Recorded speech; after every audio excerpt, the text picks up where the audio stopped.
Bismillahirrahmanirrahim. Manitoba PNP program, the PNP Program Canada in 2021 and 2022, which is a great PNP program.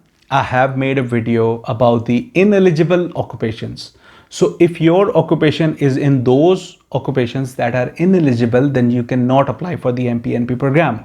But in this video, I will talk about all the jobs, all the occupations, all the NOC codes that are in demand currently for the PNP program. And if I take you to their website, these are the complete lists of their in-demand occupations.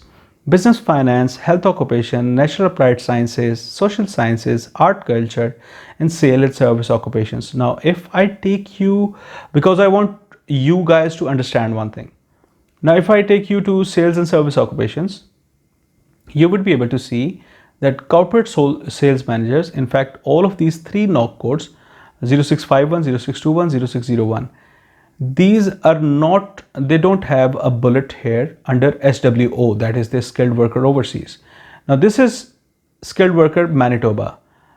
These are the people who are living in Manitoba. This is IES. Now, these are the people who have investment or who have other ties. So we always talk about SWO, skilled worker overseas, the people who do not have a connection, for the people who are not living in Manitoba and who do not have a valid job offer from Manitoba either. Okay, so for this SWO, these three NOC codes are not dotted, meaning that they are not in demand for SWO. So in that video, I explained it, but I meant that video to be shorter. So in this video, I am explaining it. Okay, so these are the other sales and service occupations that are in demand. You would need to see a bullet right under the SWO. So this is something that you need to understand. Okay, so bakers, cooks, food service supervisor, financial sales representatives, retail and wholesale buyers, technical sales specialists, all of these. And if I take you to business finance, you would be able to see financial managers, human resource managers, they are eligible, but 0114, that is other administrative services managers, they are not in demand, they are ineligible for SWO. Now you need to understand this, you need to go through all this list. Another example is administrative officers. Like there are so many NOC codes, like I cannot really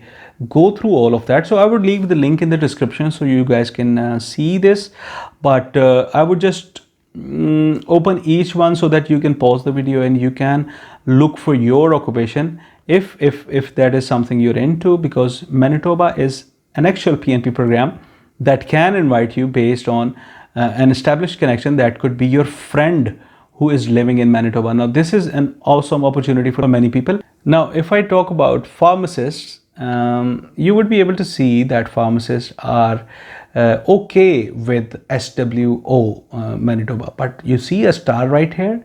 So I just want to take a moment to explain this thing, that this is a regulated occupation. Okay, so when this is a regulated occupation, you obviously need to get a license from Manitoba, and you cannot really get a license unless you are inside Manitoba.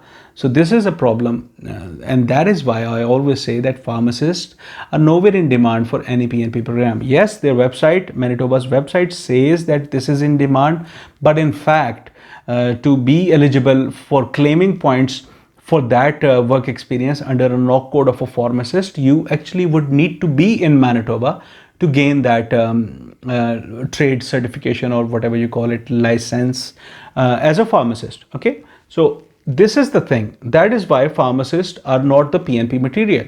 And you would be able to see many other occupations that are also related to that. For example, physiotherapists, for example, medical radiation technologists, for example, dental hygienists and dental therapists. So these occupations that are mentioned here, that they are in demand, but the thing is you would need a license for that. And how you can get a license while you are overseas? You cannot do that.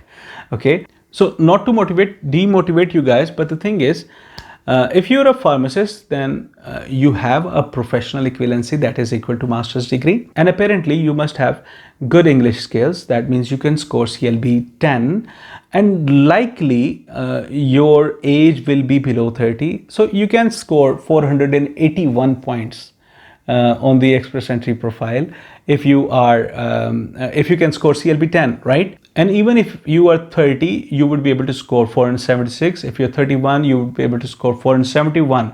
So 471 is also a good score for FSW. So FSW is your only option, okay? So this is Iftikhar, wishing you guys all the best.